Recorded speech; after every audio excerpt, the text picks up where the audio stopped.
Good morning, everyone. Well, the tree's up, the snow's lying outside. We're in very festive mood today. And a big warm welcome to you all on this a final event of 2022 for Deep Release. Groups have always fascinated me, and we've used a lot of Deep Release courses we've used to explore group dynamics over the years.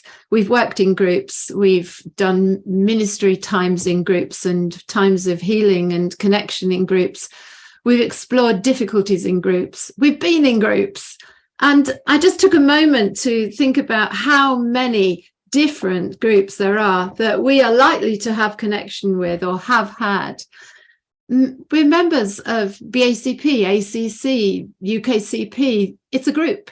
You did your college training, your diploma in a group. Remember the dreaded process groups? Maybe some of you are still going through them. You are in a group probably with some of your neighbours. Perhaps you work in an office or in your agency. You may be on committees. Your home collection of people is a group, and your wider family, another group. Church, faith communities, really important groups, special interest groups, in the workplace, in school, social media, friends. It's endless. In fact, any a gathering of 3 or more people constitutes a group. And so we not only have had them, then we are also in them right now. Even today, there'll be one buddy group. I composed this picture, which I quite like. Hope it doesn't make you go cross-eyed, of the many, many different kinds of groups and the memories we have going back over years and the multiple impressions and feelings we have about all the people that we've been with collectively. Well, there are 3 sections to the cards: the dark blue ones, the yellow ones, and the pale blue ones. And I'm going to begin by simply going through the dark blue cards, and then we'll watch a video of how I worked with Angie. There is a change in the way the cards are presented. For those of you who have been using the different group boxes that I've made earlier, the roles played in families, the roles played in anger, and the core needs in families. This time, we're going to start with this one, Dance Round Me, a person who says, I expect you to meet all my demands, however inconvenient to you. Why did I choose that one? Well, if you flip the card over, now you have a little explanation of what was going on in my mind. I'm not going to do this with every card, otherwise we'd be here all day. But just to let you know that this is a new development of the cards. Now, you don't have to use what's written on the back. That's for you as a counsellor to know what was in my mind. So here, I'm thinking of the person who always wants their own way in the group. They want you to make their demands a priority, which is often costly for you. Your needs are not important to them, and they can be very controlling. And if there's a lot of people that don't stand up to them, they get their own way, and everybody dances around them. The arranger, another kind of controller in a friendship group, maybe. I control the agenda to satisfy my needs. It's going to be my house, my timing, my food, and I fully expect you to come. And again, on the back, arrangers can be brilliant in groups, but this type manipulates people and likes to be in control. And it can be really hard to say no to them because they seem so helpful. Like Dance Round Me, your needs are not important. Now, I'm just going to flip through the rest and tell you what's on the front and leave you to get the cards to see what's on the back. You don't have to use what's on the back. The image itself might be enough for the client. The Queen Bee. I'm sweet, but there's a sting in my tail. Don't cross me. The Bully Boss. I use intimidation and control to rule by fear. Getting a bit more sinister now. Don't challenge the leaders. We thought you were one of us. How could you do this to us? The Police. Let me go back and give you the picture. Desk 4, still on coffee break. I'm keeping my eye on you in case you break the law. A very busy person. I don't have time to talk to you. I'm too important. Keep the microphone. I love to hold court and make it all about me. I do all the talking. The Jobsworth. You can't do that without permission. The constant checker. Are we okay? Do you need a cup of tea? Do you want some help with that? Have I upset you? I need to know everyone is okay. I hate conflict. Now that is an interesting one, because in your box of cards, those of you who've bought it, you may have got a card like this, which was a printing error in the first run we did. Please let us know, contact the office, and we will send you the proper one. The bubble burster. I tell you why your brilliant idea will never work. The bubble thief. I'll steal your idea and say I thought of it myself. The victim. I say I'm being treated unfairly and threaten to complain. Shoot my bullets. I get you to say the difficult things that I should be saying. The over-talker. I waste time by never getting to the point, especially when you're really busy. The clown. I make a joke out of everything, even when it's not funny. The drain. I focus so much on the negative, I pull you down with me. The gossip. It's not safe to tell me your secrets. I can't keep them. The backstabber. I smile to your face, but I will betray you. The right to remain silent. I resist group process and can end up being the focus of attention. Rewrite history. I leave out key details that put me in a bad light. The gaslighter. It's all in your mind.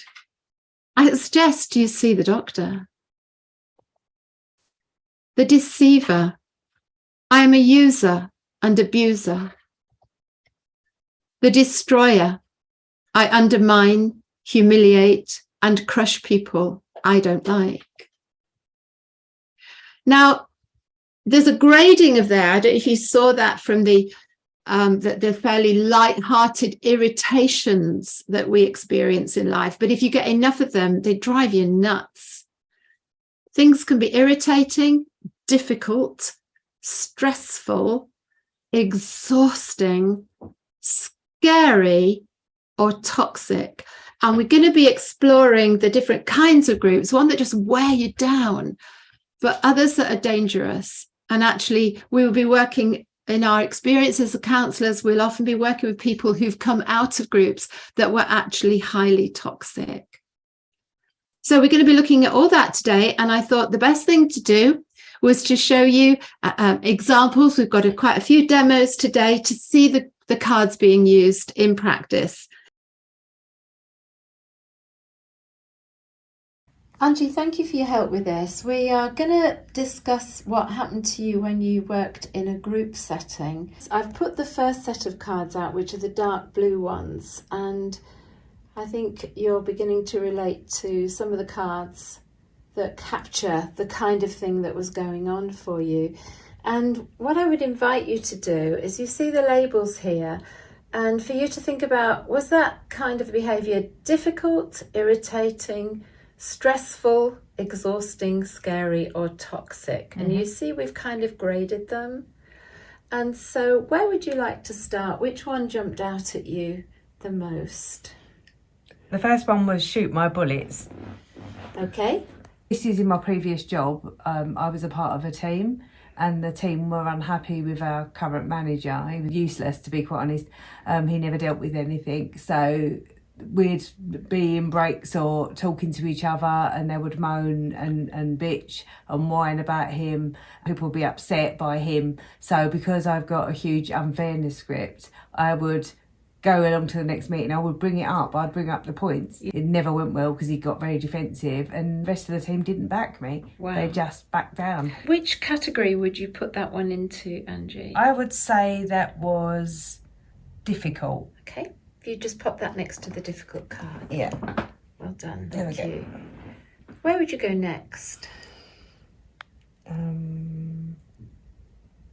A very busy person. I don't have time to talk to you. I'm too important. And what does it say on the back? It says, very self-important, a very busy person likes you to know your place, They play top dog and create the impression of always being occupied with extremely important matters. They have no time for your petty concerns. This one was my old manager, or actually a collection of old managers. If you wanted to talk to him about something that was bothering you, if you were stressed, or if you had an issue or a family problem or something that was really important, he would always be too busy. He was always busy in meetings, he was always busy on the phone. He didn't like dealing with anything, really. I'm going to put that in by exhausting.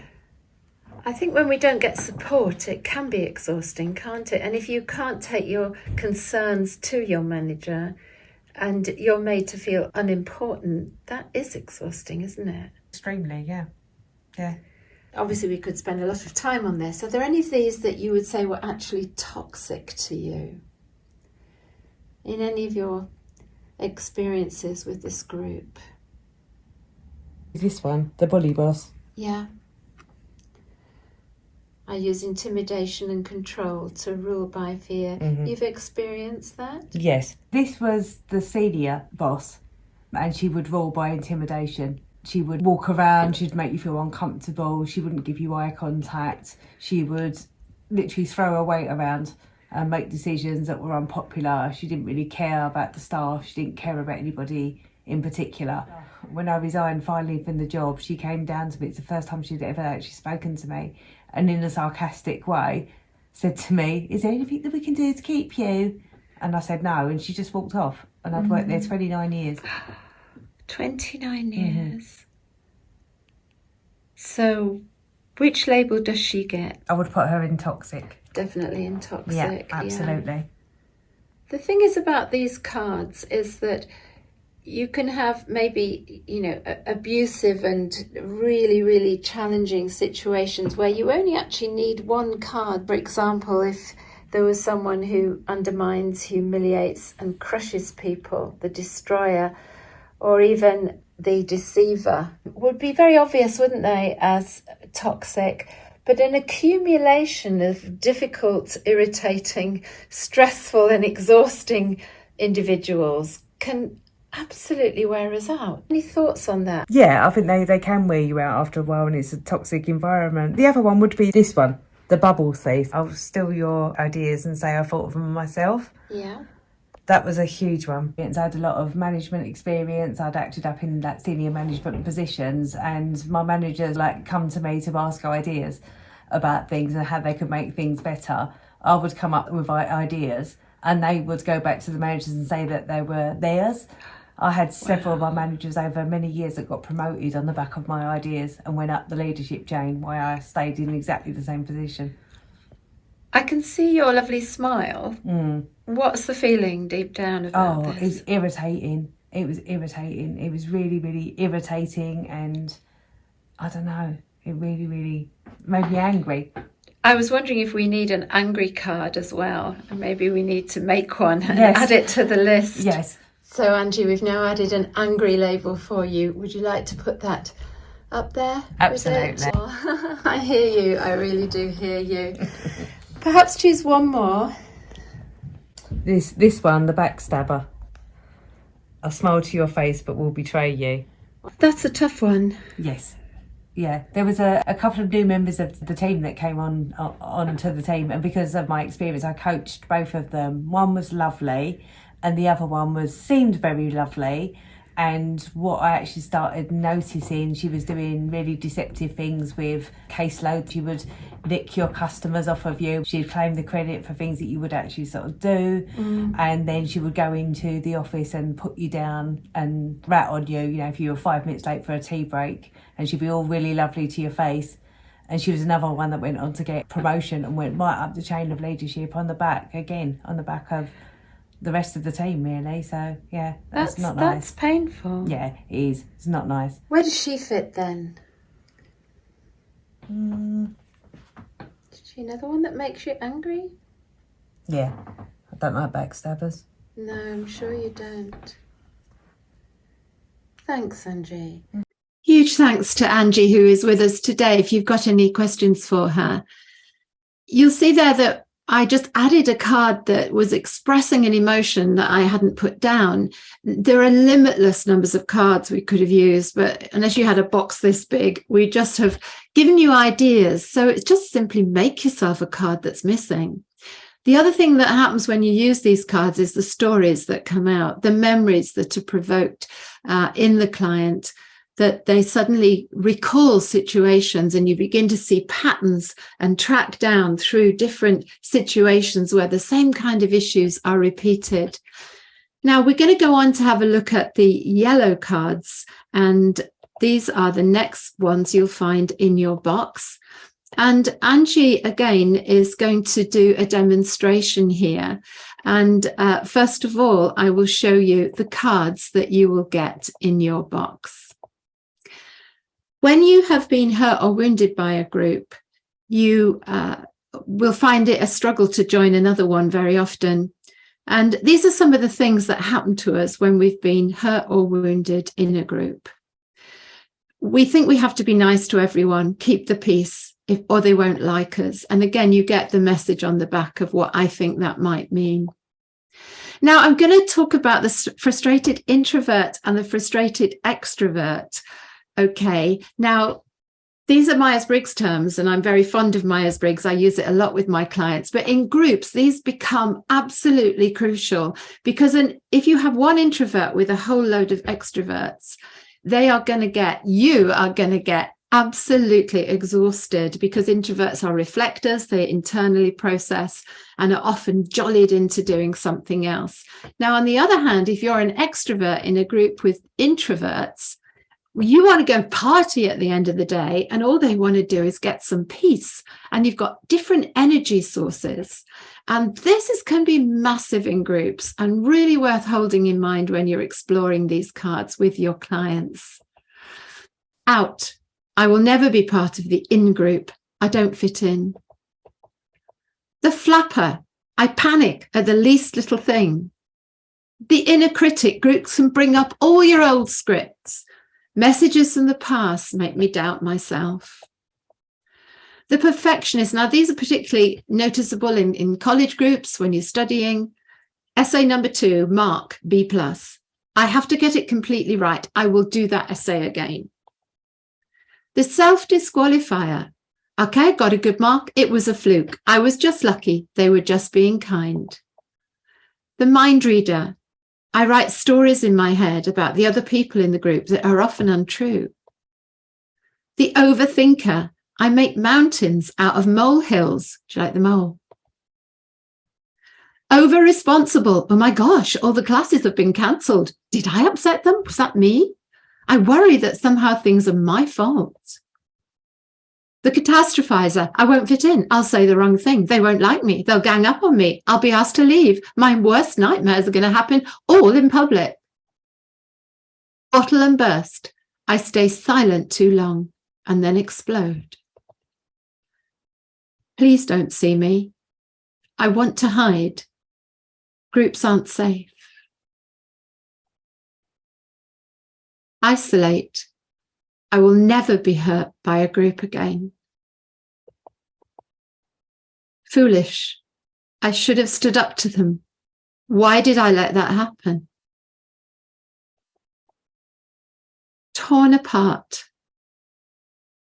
I need to leave this group, but it feels devastating.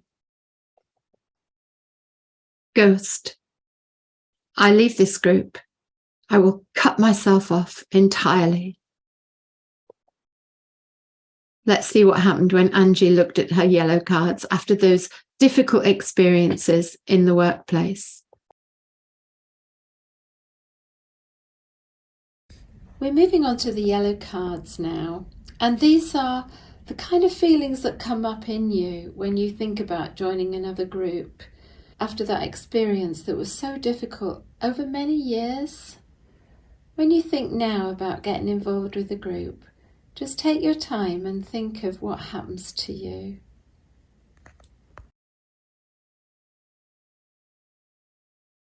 So Angie, you've chosen these 4.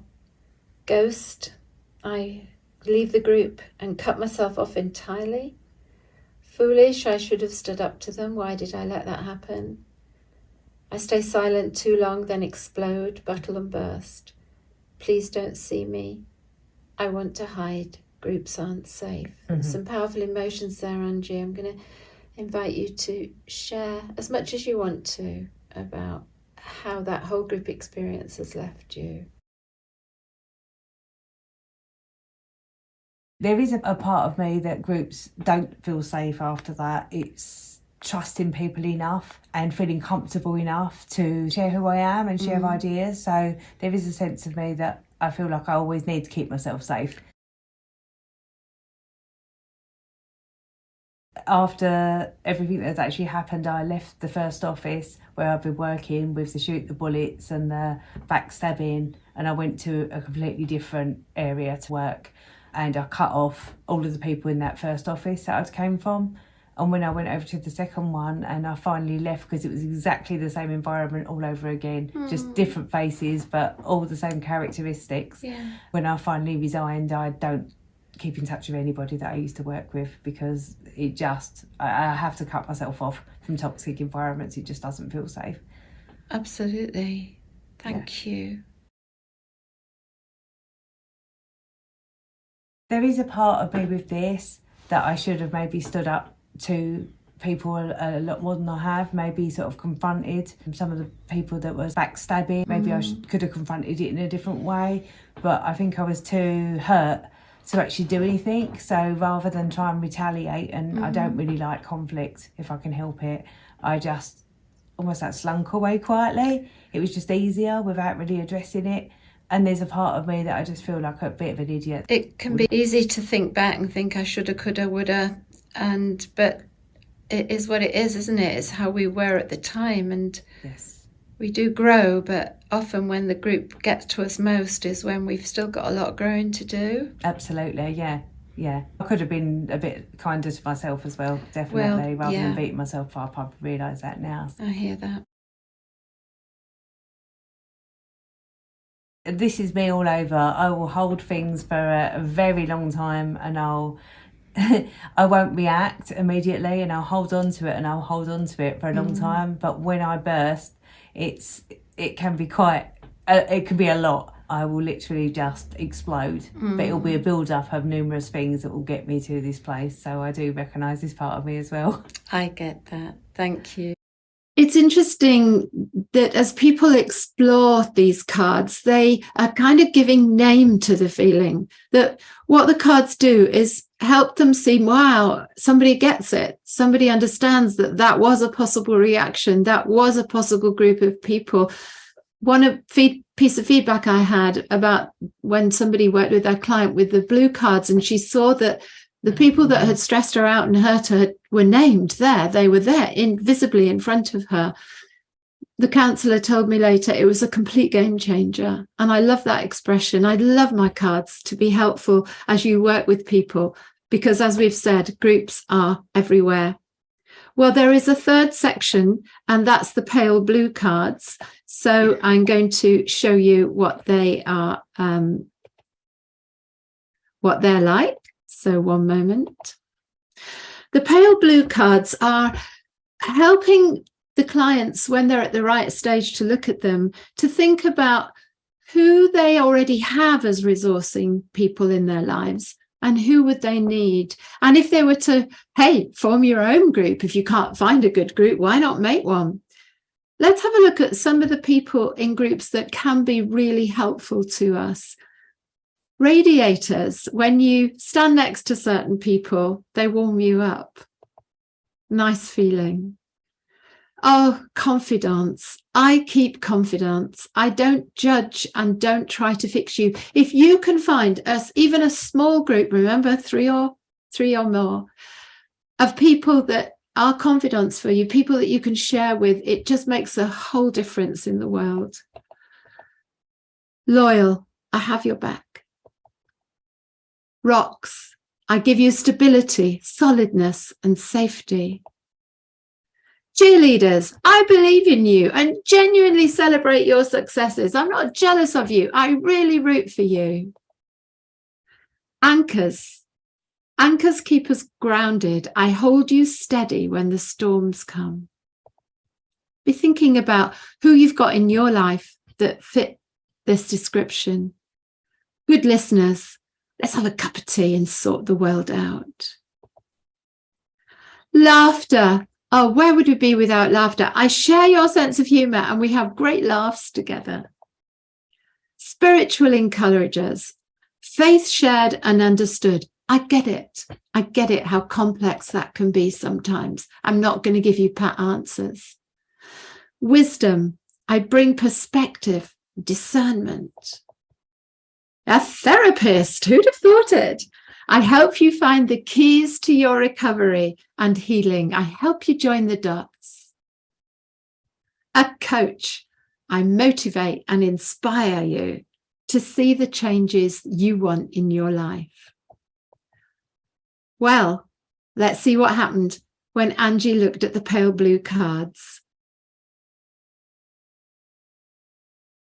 So these cards are ones to think about if you were going to be involved in a group again, and also not only who you would need, but who you've already got in your life, and whether you can identify the radiators, spiritual encouragers, cheerleaders, loyalty, anchors, coach, laughter. Just take a few moments and have a look at those, and then perhaps tell me which you have and which you feel you need. What I have and what's important to me is loyalty, people that really have my back, that don't stab me in the back behind my back, but that really, are beside me and loyal to me. And do you have those? I do. I have people like that in my life, which is a huge deal. This one is so important. The confident. You can have a cup of tea and people don't try to fix me. I don't need fixing.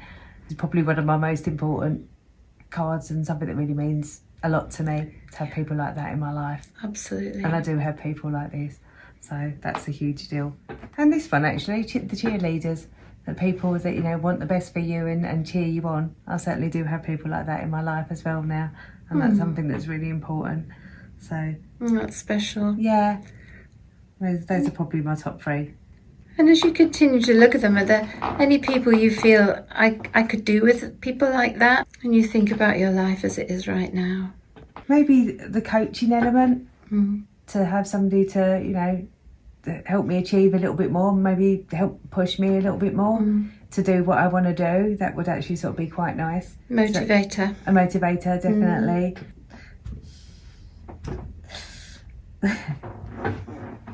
What's going on?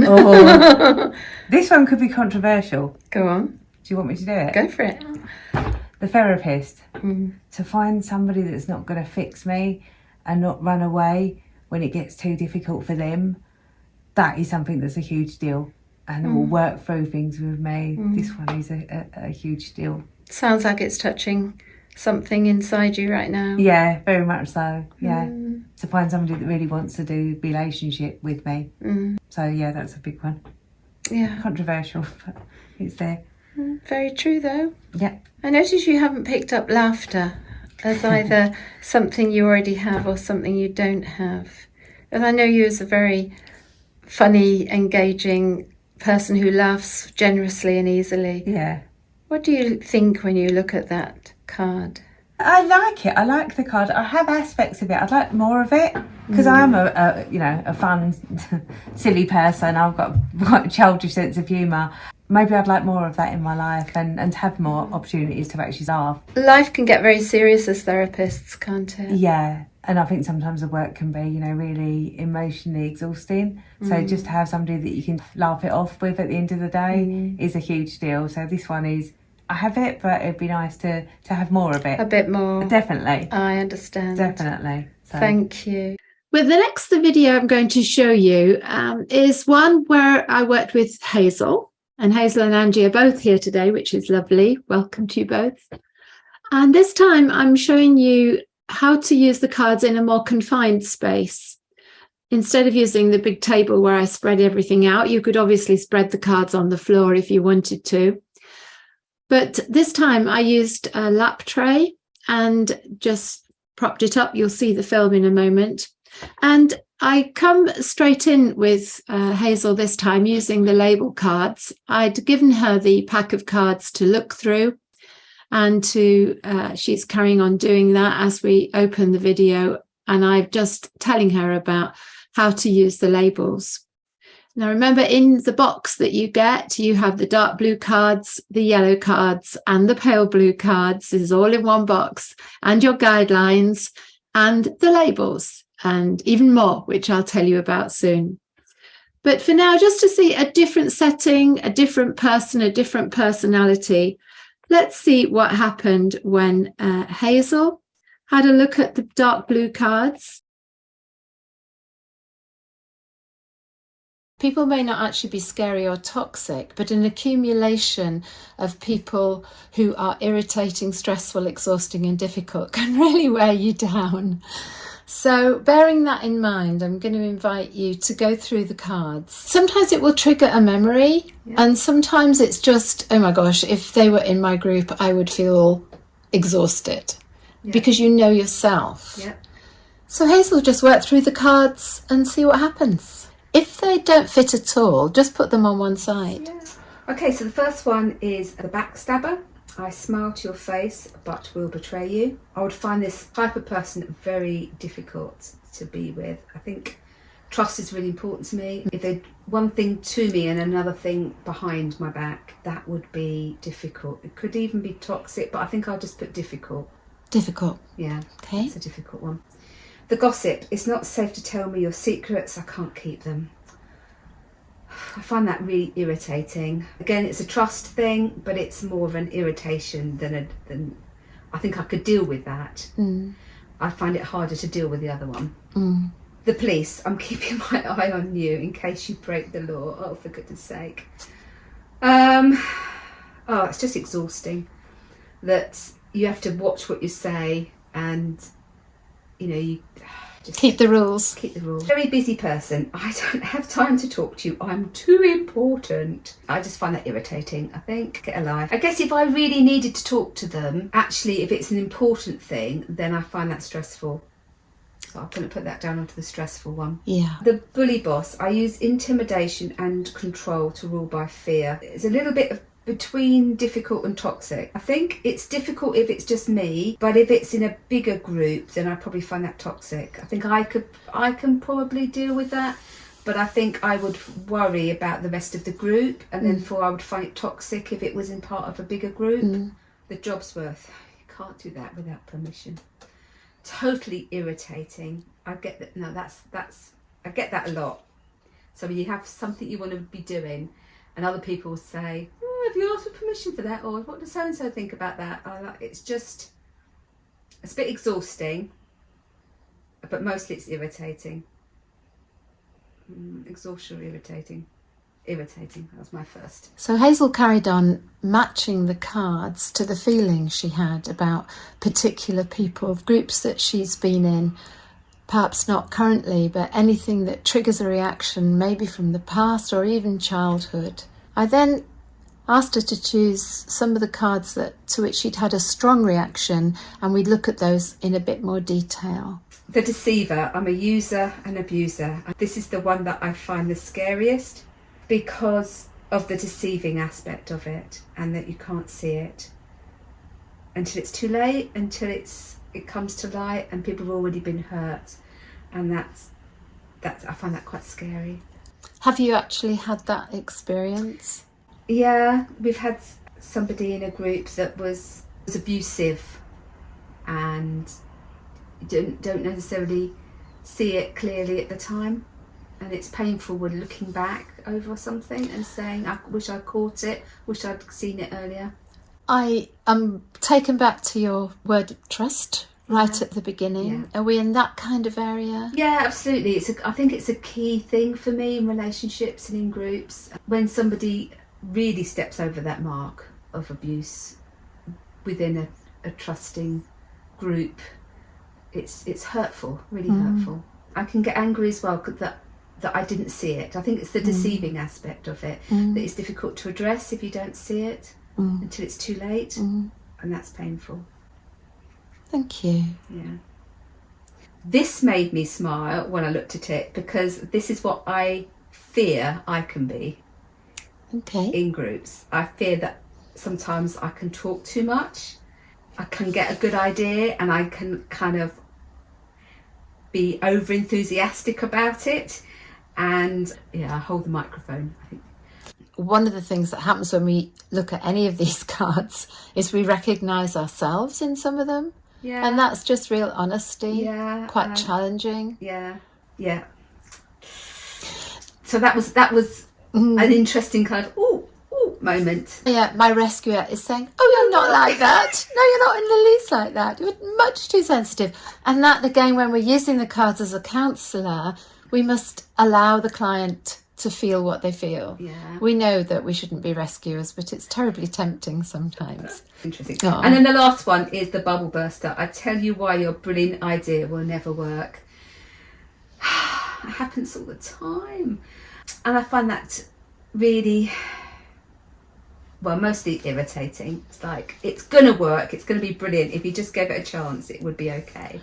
Just stay with that for a bit, because you seem to have the strongest reaction to that one. Yeah, and I think a lot of these that I put into irritating, it's about how I feel about having ideas and trying to take things forward.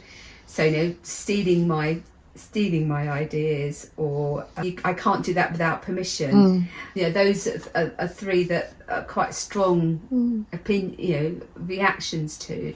When I'm in the flood of an idea, it feels the best thing ever, and so it's like, why would you not agree with this? What is the feeling when these irritating people enter your world of enthusiasm and excitement? What happens to you inside? I feel like they're robbing me of an idea, of something that I think will work. But I think underneath that, you're not just rubbishing my idea, you're rubbishing me. It feels really personal. This thought or this idea that I've got, it's come from a creative aspect of me. Yeah. And I don't know, I can't quite get to it, but it just feels so personal. And the reason they're not wanting to do it is because their thinking is negative. Their thinking is, let's do the same old thing.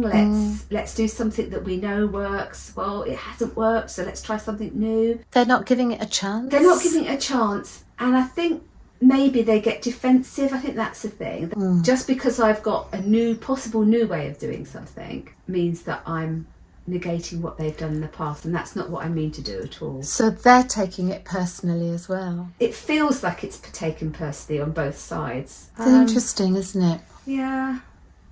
Different characters, some of the same characters chosen on the cards, but different reactions to them, different personalities. We never know where the cards are going to take us. So a big thank you to Hazel for that interesting exploration, and just picking up when you sense from time to time that, whoa, that was quite a strong reaction. Just stay with that.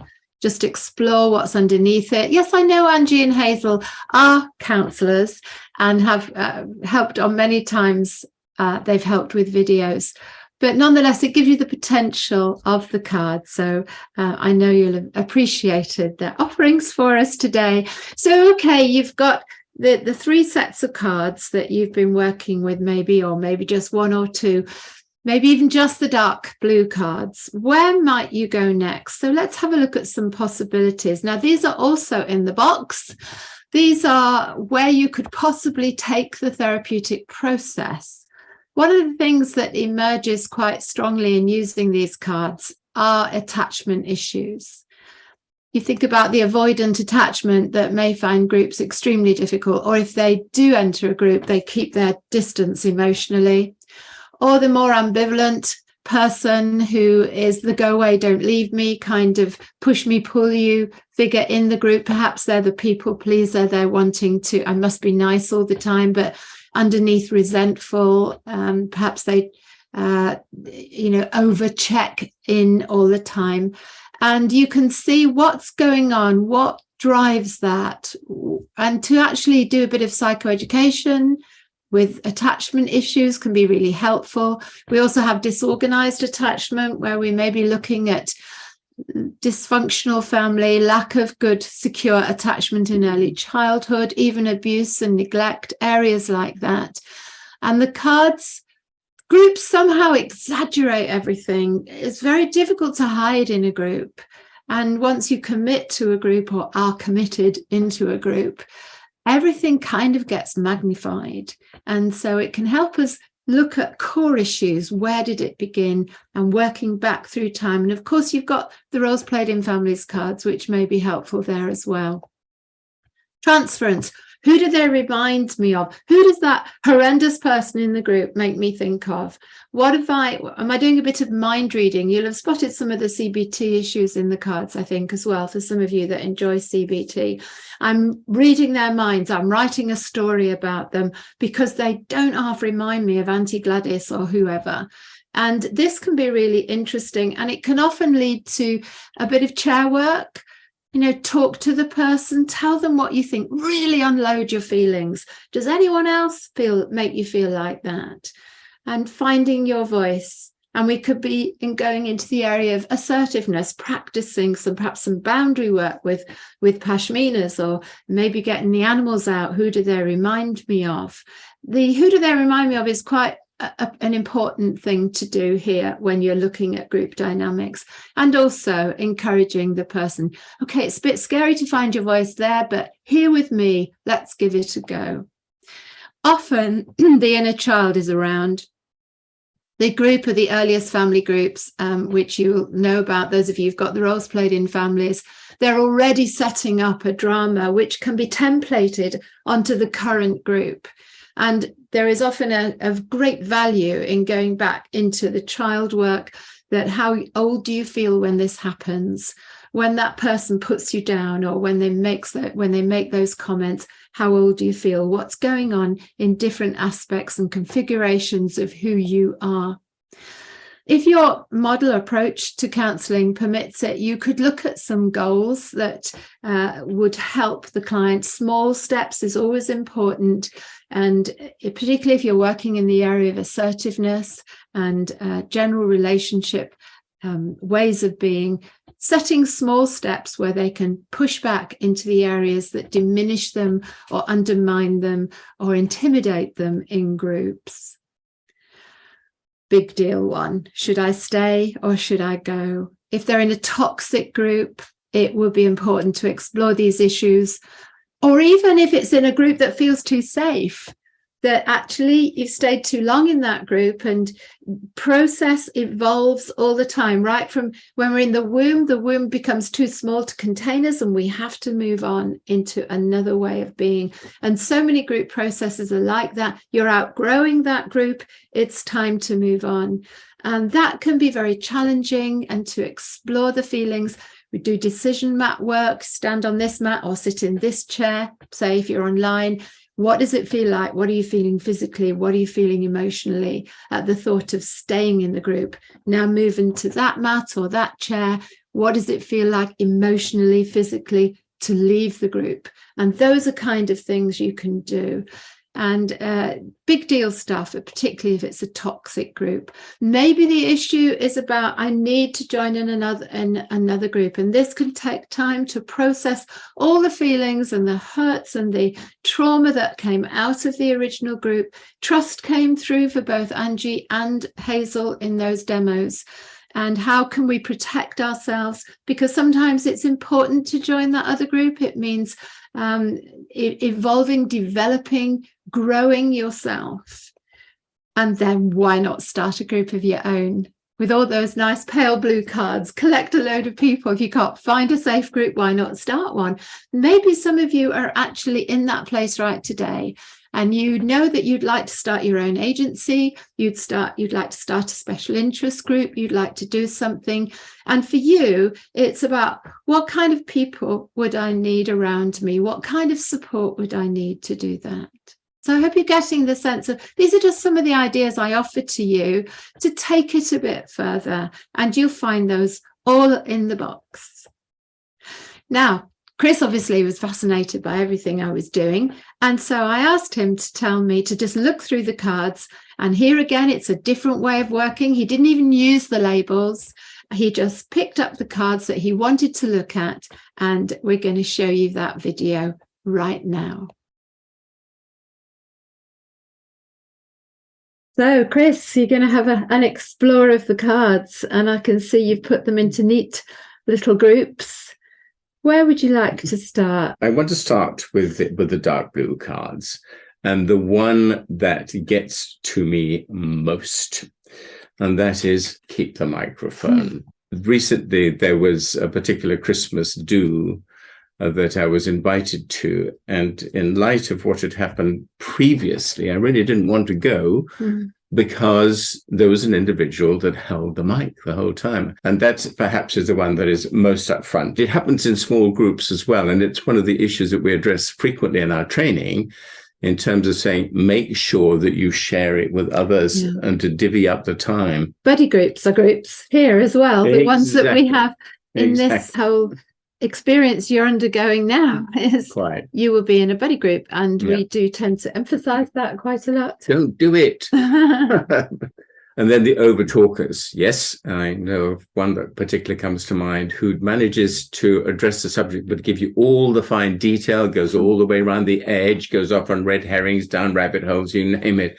Get to the point. These are sounding irritating. This seems to be the word. Would you say that's exhausting, or just touching on the labels? Irritating is what is emerging at present, and certainly as a group leader when that's around. What you do about it as a group leader, how much freedom do you allow the person, knowing that that's the only way they can communicate? And if you try and get them to communicate another way, you freeze them, you stop the process. I mean, and it's like, the World Cup that we're watching at present, what do you allow to go on and what do you blow the whistle at?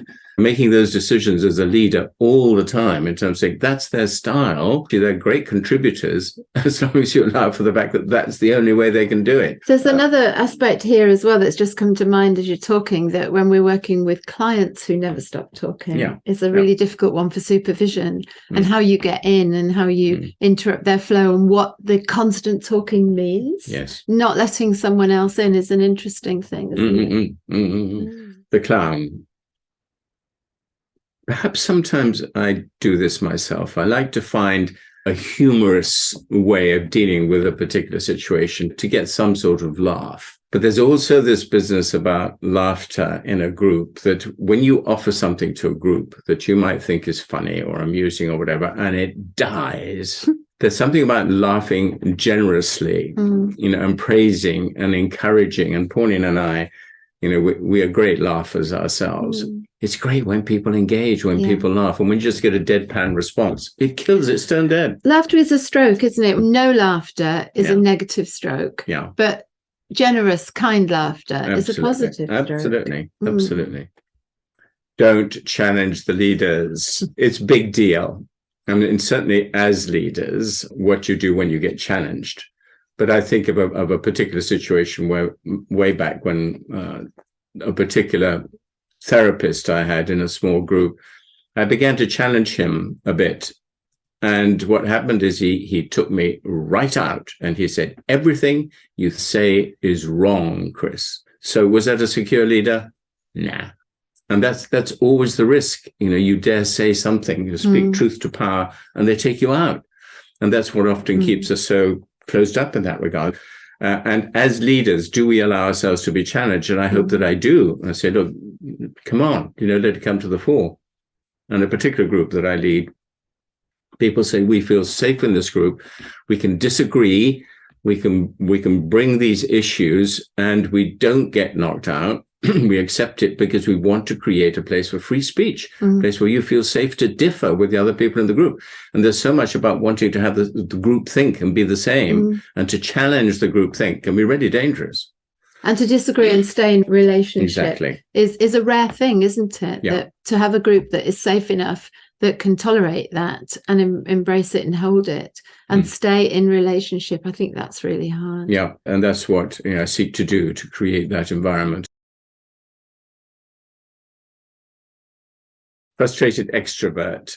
That would probably be me in terms of times when I just feel I could contribute, but I times I don't when I feel I could, because I don't want to over-engage. And certainly there was a time way back, it's just come to mind, when I was challenged, quite rightly, because I was dominating a lot of the airways. So I learned from that, shut up, Chris, and wait your turn. Having said that, it can be, as we looked at earlier, frustrating to be in a group that is dominantly the opposite type to ourselves, and finding your place in that group can be tricky. A mix and a sensitive group is always best, isn't it? Yeah. So foolish, should have stood up to them. And I think that many group situations, when I hark back and say, what if I had challenged the leadership? What if I had said this or said that? But then there's the foolish bit in terms of offering something that dies, that nobody responds to. And you're just left feeling foolish because it's not followed up, it's not picked up, the group's moved on or whatever. And particularly psychodynamic groups, I've experienced that, of just silence. When clients come into the counselling room and you can sense, I think I know why the group might be rejecting this person, or I just wonder, is the skill sets that are needed to really make a group work? There's a massive amount in this and work to do. And it sounds like, Chris, you've been bruised, but you've also learnt through group experience. It's never easy, is it, to receive what we might construe as negative feedback, but it actually does shift us. And we've got the humility to learn from it. We can shift. But I think there are challenges in us as counsellors to be aware of how we react to the person in the counselling room, and then projecting that into how they are behaving with other people in the big wide world. I think that's a big one for supervision. Just think about how you deal with that. We want to accept people unconditionally, but we can also see that their behaviour in groups is not doing them any favours. And our process immediately what's going on with us, saying, how does this translate into how they see the world? Because that is a world that you're observing. So when you're behaving that way here, how are you behaving out there? Chris, just one more thing as we close. I've had some feedback that people like the cards because there's plenty of men and women characters in them, and that they're okay for using when working with men. Would you agree with that? Absolutely. Case in point. You have a lot of male clients, and would you be able to use them, do you think? 100%. We live in groups, one man another, and there's an infinite number of them, and the dynamics, all these different worlds have their own dynamics, but how do we function in groups? Thank you, Chris. That's great. Thank you. Thank you. That was really interesting. There were two phrases that Chris used that really stood out to me. One was speak truth to power. I'd not heard that phrase before, and it feels quite a scary thing to do, doesn't it? And how much courage that takes, and how will your truth be received when you're saying it perhaps to an authority figure, the leader of the group. And if you are a group lead, I think Chris highlighted those issues really helpfully. What about those of you who lead groups? How is this workshop even touching you and making you think? And the other phrase that Chris used was group truth.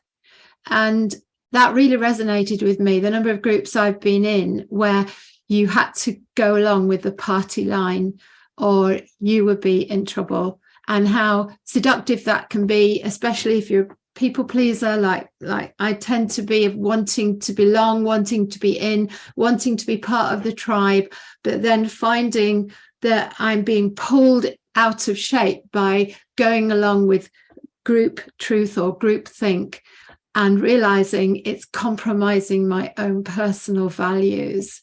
And this is big stuff to deal with. So I'm really grateful to Chris for highlighting some of those issues as well. And of course, Chris is here as well today, if you have any questions for him. I wanted to focus just a little bit on exploring the cards in different situations. And I have to be honest that many, many years of teaching the level 4 diploma, and let's all go back to those heady days of when we were students, perhaps some of you still are, and the process group. And this is a time when you sit around and you speak truth to one another and you get real with one another. And as I looked through the cards, I realized how many had been influenced by that environment. The keep the microphone, the person that over takes part, the drain, the one that finds negative in everything, The constant checker, very often found one of those in the student group, checking up on me as the tutor, was I okay as well?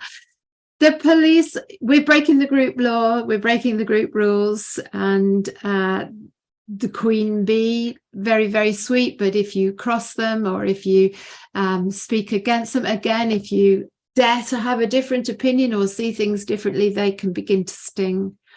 The over talker, again, a bit like keep the microphone, taking up too much time by going into too much detail. Rewriting history.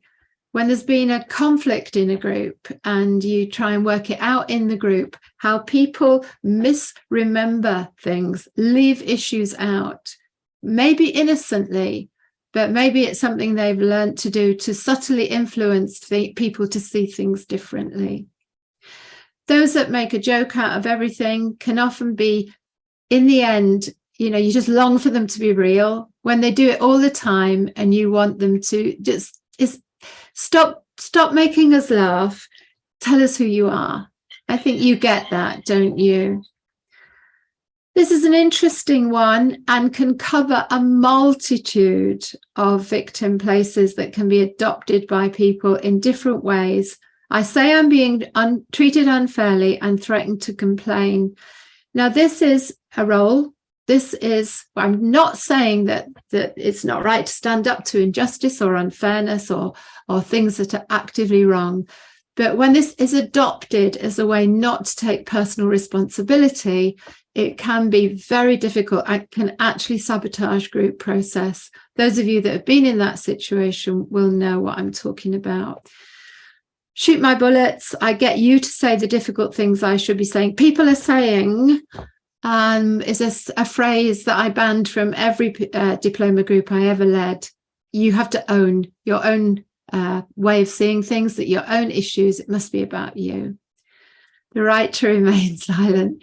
The silent person in the group who gets bigger and bigger and bigger as time goes by. Several group sessions have gone by and that person still hasn't spoken, and the whole of the group attention comes on that person.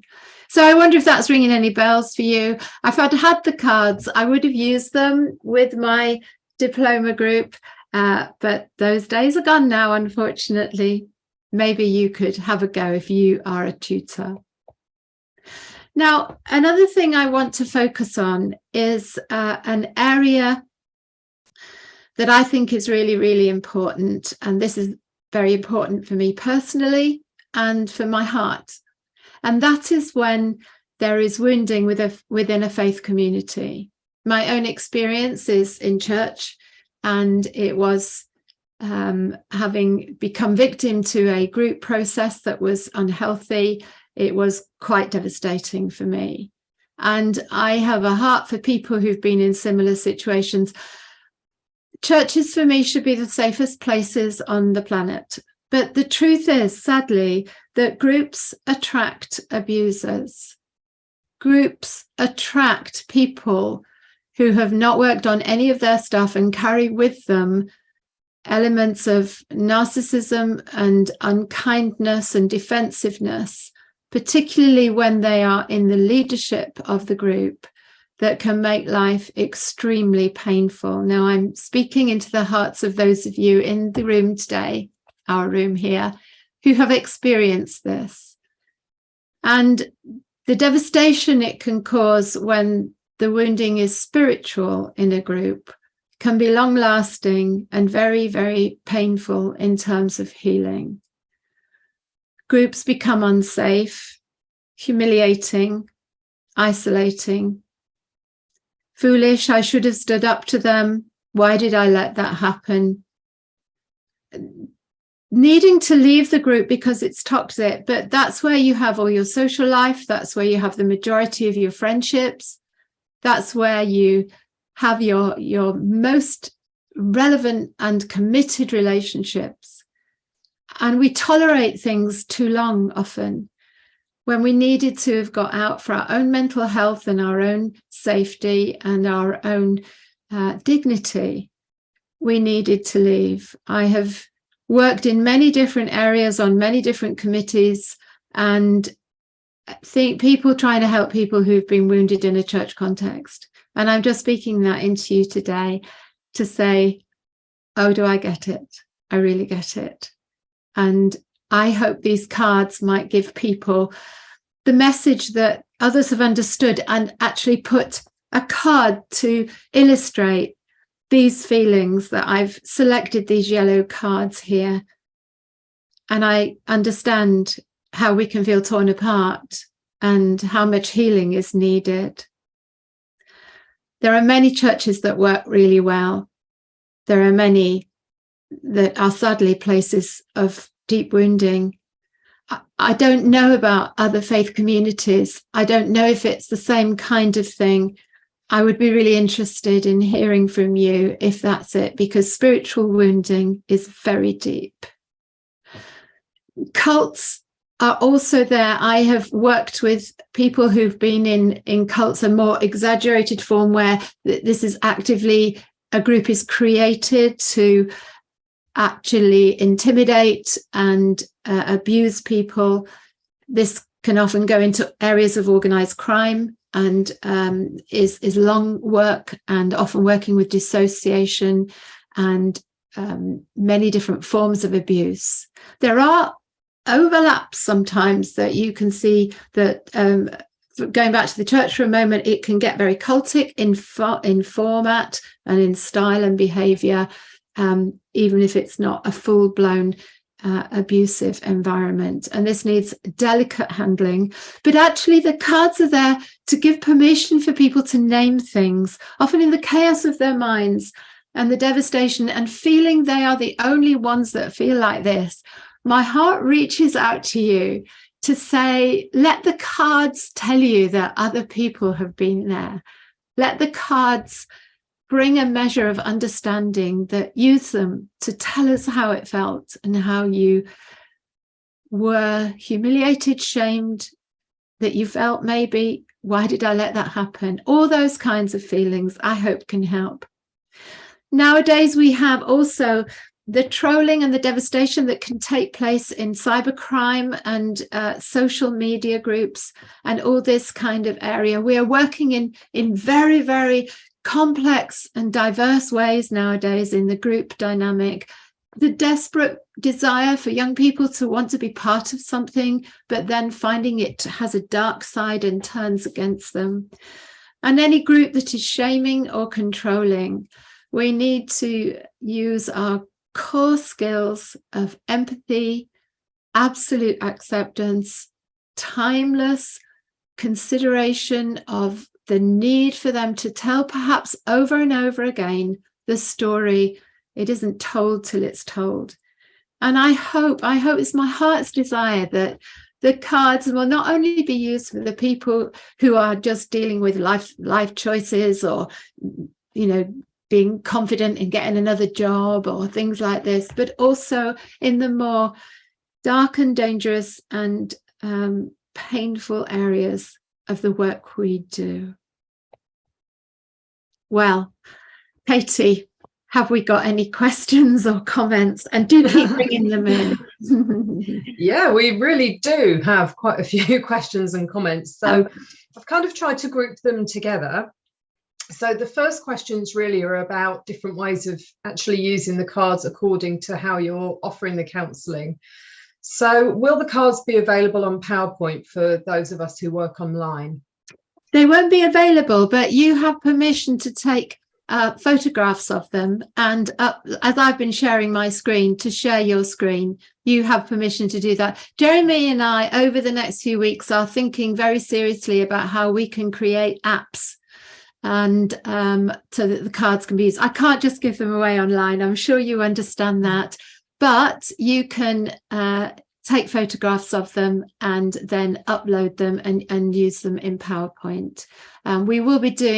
We are planning to do a video of how to use PowerPoint. And again, if any of you would be interested in that and developing your skills in that area, then please contact the office and let us know.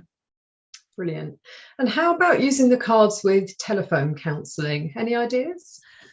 If the client has the set of cards that you've let them use for the purposes of your counselling session, you could again copy them so that you're both looking at the same thing. I don't see why that shouldn't work at all. Obviously, they'd have to have a set of the cards or a photograph of the cards. There has to be an element of trust in this, but we're in a very highly ethical profession, so no problem. If you give a copy of your cards to the client, send them to them on by email, and then you're looking at the same thing, I think it would be fine. Yeah, I could see actually that could work really well. So on to actually using the cards themselves. Have you used the yellow cards as a starting point? I've wondered about that. I really have, because I think there is a real mileage in that, particularly if the issue they've brought is a group issue. Why not? You can start anywhere in this. And if they can identify who, you might only use the yellow cards. That might be all you ever use. You might not even need the blue cards because they know what the issues are.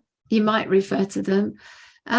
You might not, need to go any further than that. So I would say, yeah, go for it. See what happens. And a great way, I'm thinking as well, to stay with someone's feelings. These feelings can be so strong, can't they? A client who's really, really feeling that in the moment. A brilliant way, rather than perhaps moving on to analysing the situation more, to be able to actually, stay with that feeling. Absolutely. And to empathise and to give space and time to say, like Hazel used the word, what's beneath that is something else. And that is always a key question. Just take your time, maybe even close your eyes, just say, drop down, what's beneath that? And then often deeper feelings come up, don't they, Katie? And I guess as well, we could offer the client the choice. Here are different ways we could work with these. What would you like to do? Absolutely a good thing. So do you have any thoughts on how we could use the cards with clients who are very self-critical? So I'm imagining with that, clients who are very self-critical could they possibly not easily see the roles? Would they take all the blame themselves? I mean, I find that hard to think about, because when you're a counsellor, you spend a lot of time kind of thinking about this stuff, don't you? So I think naturally maybe it comes to us. But for someone who is very self-critical, could the dark blue cards be maybe a tricky place to start? A tricky place. I mean, I'm just imagining a scenario of someone who's very self-critical and they just say, oh, it's all me, it's all my stuff. I can't, no, I'm not sure any of them are doing that. I don't know. Okay, I'm with you. So I think I'd always be tempted to perhaps start with the roles played in families group. Okay. A different set of cards might help in that case. If these cards they're not quite ready for it, it may be interesting to get them to start with the roles played in families, and see what they learn as a child to feel and experience and do. It sounds like a client like that has got very early self-concept issues, and it probably started, you may need to go a little bit further back. I'm just thinking out loud there, Katie, because there's also the cards like the one that thought it was all their fault, the group was cancelled, was that my fault? And some of I picked out some of the CBT negative cognitions that I think are actually quite helpful.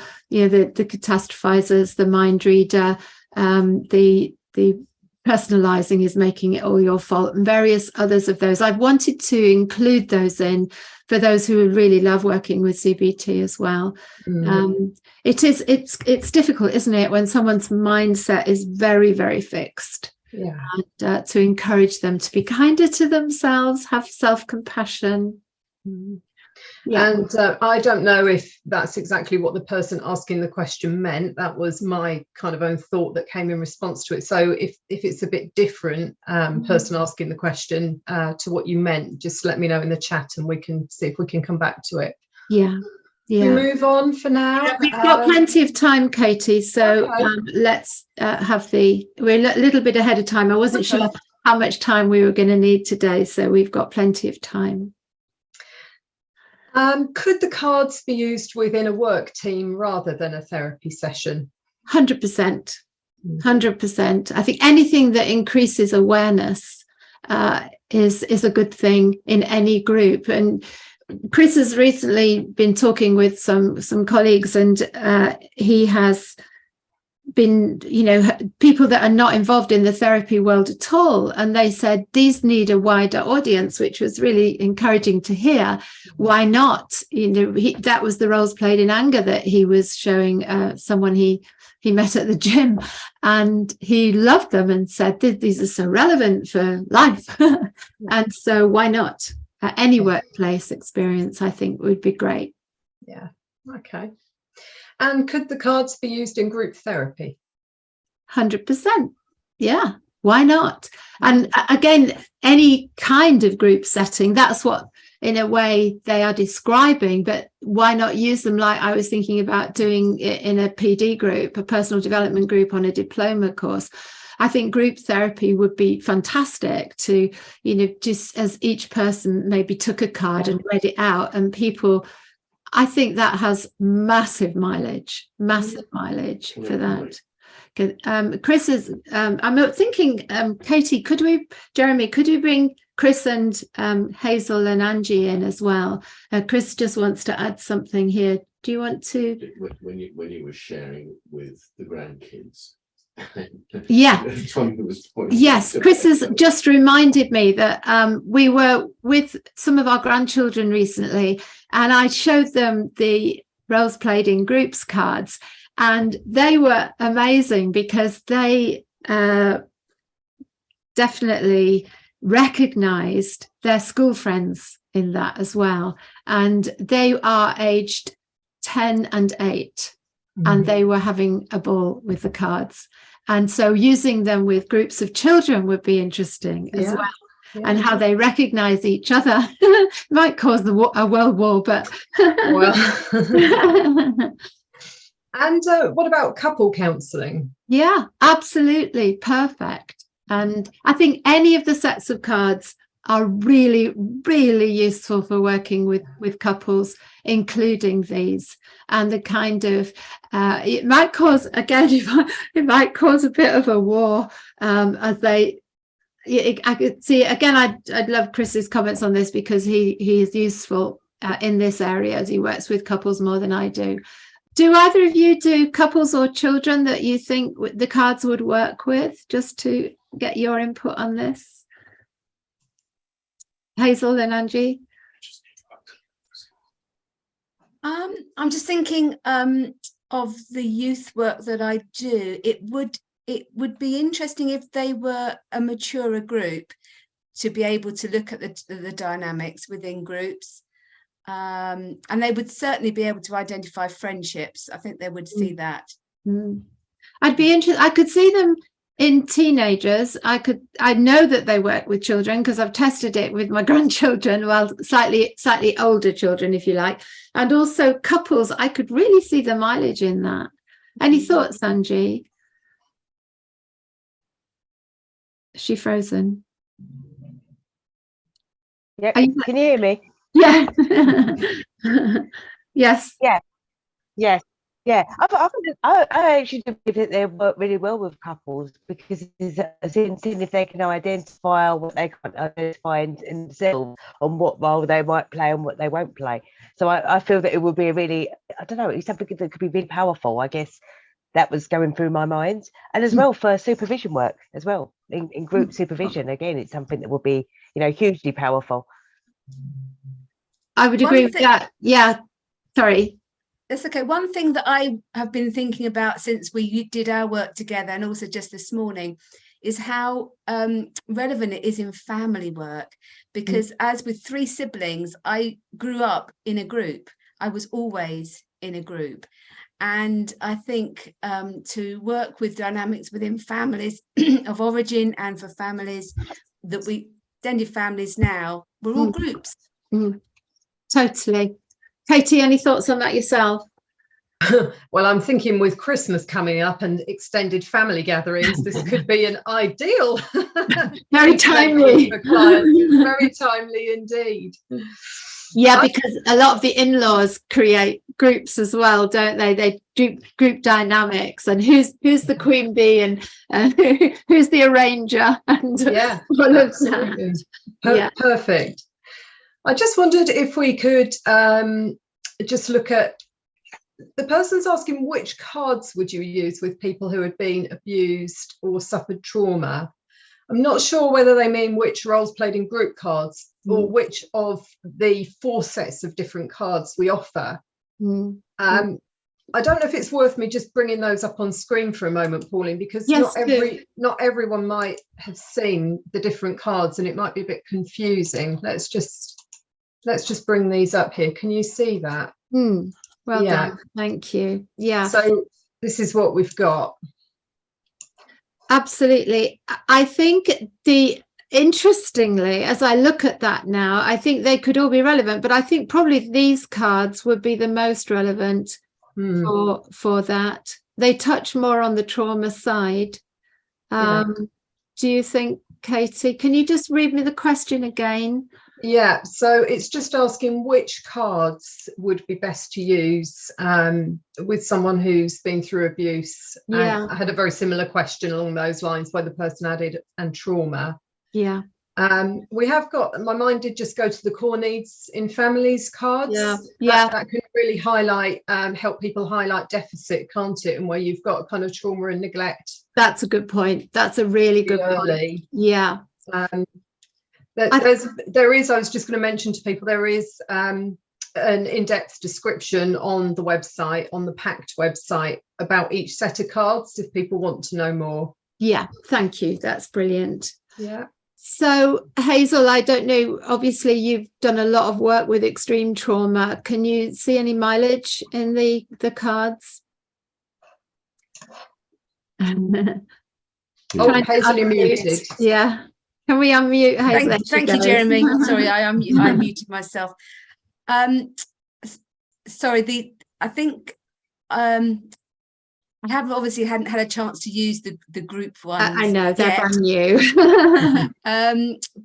But the core needs and the roles played are key ones, I think, to start with trauma and abuse. And then as they get in touch with what's happened to them, then accessing their anger becomes key after those. So I would use the other 2 first, and then as they access the anger, working with the anger cards. Great. I guess it depends if their trauma and their abuse was happened within a group setting, perhaps, they could, the group cards could be used. I found myself thinking, how might I use them with some of my clients who've experienced group trauma and abuse. I think it's got to be very delicately handled, and making sure you stay.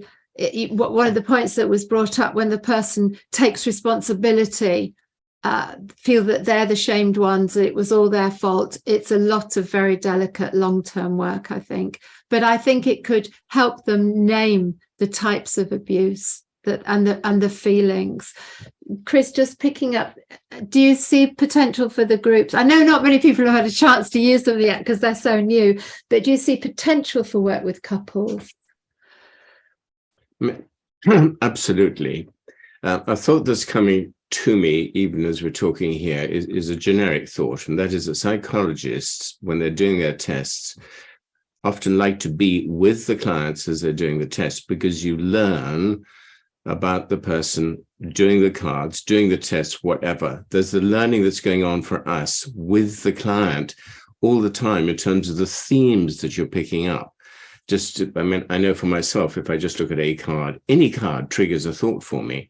But then the whole sense of saying, what are you picking up as a therapist in terms of the overall engagement with the cards? There's so much information coming out. And just to flash through the cards, I mean, each one will generate something.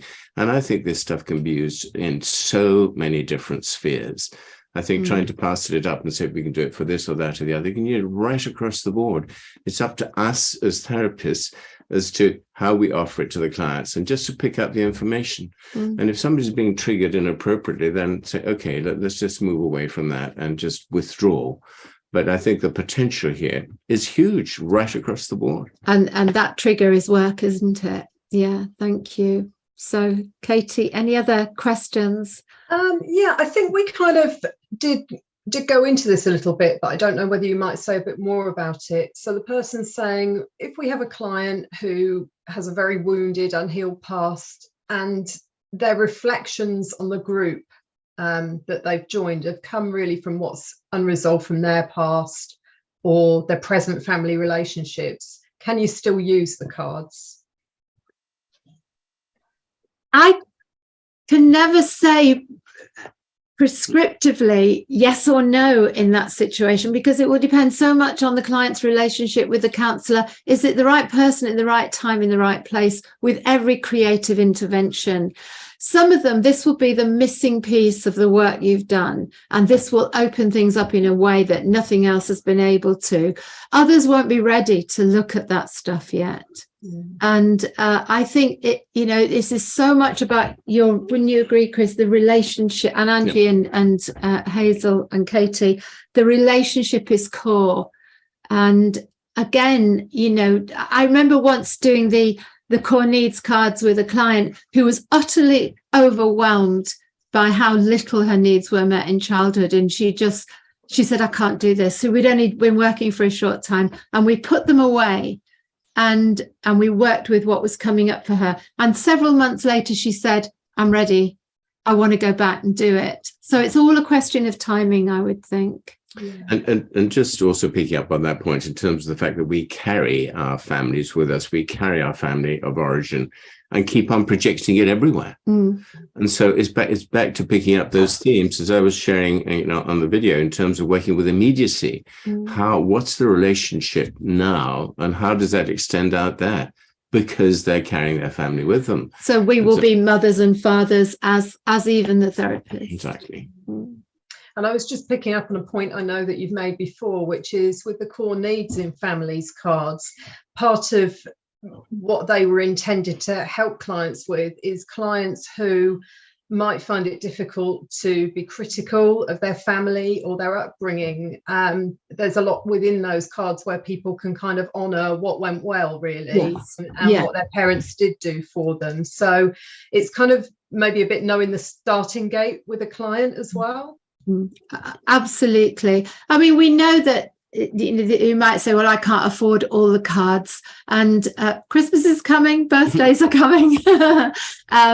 But I hope that they will, in a sense, it's investing in our profession, isn't it? I know there are many cards out there, and you're always choosing what you need and what you can afford at any one time. But the cards do fit together. I have to say that they overlap each other in some ways. I mean, the bully is a card in extra set A of the roles plays in families, and I've made them the bully boss. The outsider is in the roles played in families, and I've made that out in the adult thing. It's a little bit like looking at the adult behaviour that is often, as I said earlier, a template of the childhood behaviour.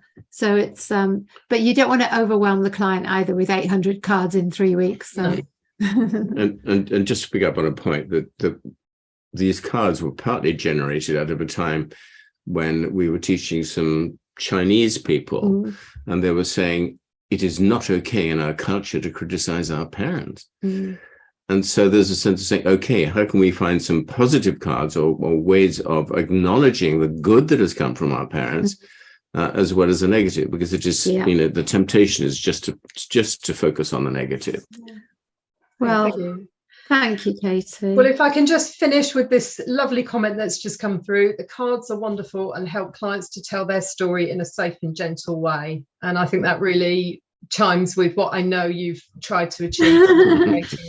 Very much so. And my huge thanks to Chris and Angie and Hazel for your ever generous sharing of the demos, and for how much you've helped people see it in practice and live. Any other comments you want to make before we wind up? Okay, all done? I think we're all done. Thank you. Angie? Yeah? Okay. Yep, all done. Thank you. Thank you very much, everyone. Okay, so I think that's just, thanks, Katie. A few things left for me to share with you. And of course, the first thing you'll want to know is, where can I get the cards? Well, there you have the link, which is Packed Resources, where all the cards are. And I'll leave the chair there. And there you have it, a reminder that all of these come in the box, and along with the where to go from here, and also the guidelines and the labels. So make it your own, use it in the way you want. If you just want to use the pale blue cards, just use that. And hopefully you'll get some rewards from there. And the other cards that Katie kindly demonstrated, and there's also extra set A, which belongs with the roles played in families.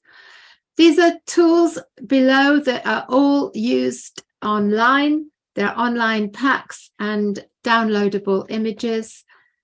Now, Jeremy has been working amazingly on getting new videos up. We now have a large number of training videos, which you can use for your own CPD, or you maybe run an agency and you want to show it to your counsellors in the agency. You can do that and recreate a training day, like where we broke for buddy groups. You can have little group discussions with one another, so they can save you a lot of money. Rather than bringing in external trainers, you can use the training videos. And don't forget, 3 videos for the price of 2. These are some of the newest ones Jeremy's put up for us. Extreme reactions and losing the will to live. Really, really powerful days. We've had some of the most extraordinary feedback on those 2 days, so the testimonies in them are astonishing. There's the masterclass on working with the roles played in anger, and Chris's 2 coaching courses are now ready. I know some of you are very interested in those. And we had a great day making the most of supervision training, which happened very recently. And this one will be available really soon. Here's my books. I think you're familiar with them. The Creative Guide to Nesting Dolls, Blocked Anger, and The Inner Child. They're available from the office here for $11.50, or you can get them slightly more expensive on Amazon or on Kindle, really cheap. So we do have that special offer of 3 books. You save some money if you buy all 3. Please get involved with our YouTube group. If you do YouTube, that's the Deep Release Facebook group. And we'd love to have you join us. Chris and I both have our YouTube channels, and mine is on working creatively in all different kinds of ways. And Chris is on the brain and relationships and life. And we've just gone past. We obviously are now going to be looking at our 2023 training program. And on Facebook, I asked people to suggest ideas of what they might like. Do contribute ideas if you would like us to do particular courses. We try and keep it within our own experience, our own style, our own way of delivering courses. But do let us know if you would like particular areas covered. Now, our Deep Release conference last September was a very, very big success, and we had an amazing time. We've got 2 weekend courses this year. The first one is a purely creative interventions course. It's lots of CPD that you can get from that, face-to-face in Moore Hall in Berkshire. And you need to get in quick. I think we did advertise this a while back on our newsletter, and there's been a huge amount of interest in that. And we will be in 2023, we'll give you details of the Deep Release conference, which will be happening again in September. So you can see some of the things that we'll be covering on this April course, 28th to the 30th. Whoa, we've done it in just 2 hours, and you'll be glad to get that video to go back over things. And again, my massive thanks to Jeremy and Katie for the online technical support and help, and for Chris, Angie and Hazel for doing the videos with us. And so I guess that just remains for me to look at the gallery and see you all there, and to wish you a very, very happy Christmas. Thank you so much for coming, and I hope you found it interesting, and I hope you'll find the cards useful.